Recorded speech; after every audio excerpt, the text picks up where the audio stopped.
मुजरम होने ना मुजरम की रास्ता दसने इंतजामिया खाली बस कि मुजरम की दसना कि कड़े वेच निकलना कुत्था पैसे इस्तेमाल करने। हूँ इस बच्चे ने ये आके इस बच्चे जाइए एक बंदे की पूछा जमदार बंदे की कि तू संभाला भाई ने कातिल कदू बांधा इसन तो उस पाया कि मैं कातिल उस आया तुसा तारो कातिल लेकिन बांधा आनो 2 महीने हुई है माड़ा भाई कातिल होया वा उला उस आया कि इंतजामिया आस पैसे ऐसा खर्च करने तू ही क्या तकलीफ है। अच्छा एक गल बच्चे इस वजह थी बच्चा डिप्रेशन ही तो होया इस गोली मारी है। मैं आया आखना चाहना कि इंतजामिया आज बिल्कुल नंगी हुई है तो फिर भी कातिल ना पोड़न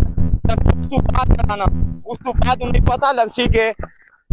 कानून क्या होना और इंसाफ क्या होना और इंसाफ है अवाम है जी दे उन्हें इन्ना जड़े वो सारे इन्ना के इंसाफ जब तक ना लपसी असा पीछे ना होने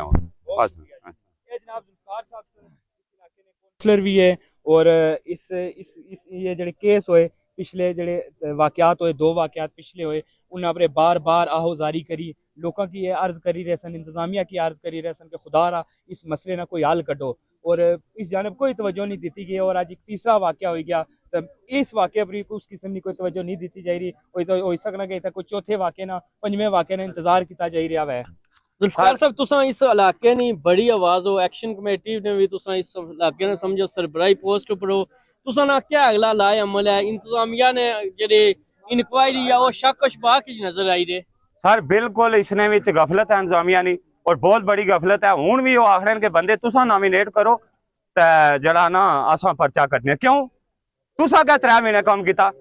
2 महीने तुसा क्या करने रहे हो कुछ की ट्रेस किया कड़ी जगह बंदे कड़े कड़े बंदे तुसा क्या ट्रेस किया तुसा पर्चा कटो और बंदे गिरफ्तार करो और जड़े अवाम इलाका इन्हें यकायक सामने आनो इन्होंने वरना हर कोई बंदा भी महफूज कोई नहीं। आज खालिद ने बच्चे कल इतना ही फिर और किसी ना बच्चा हो सी बल्कि और किसी ना बच्चा हो सी फिर ये चीज है कि माशरे ने अंदर फिर जरा अमीर बंदा आ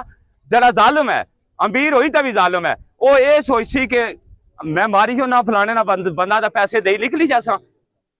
इस मारे गरीब इंसान ने असा अवामी एक्शन कमेटी ने प्लेटफॉर्म ही है कि गरीब ने जब तक गरीब की इज्जत ना दी जासी असा इस प्लेटफॉर्म पर बोलने रहे सा और इन्ना जड़े इंतजामिया ने जब तक सही तरीके नाल काम ना कर सन इन्होंने पीछा असा हूं ना छोड़ने।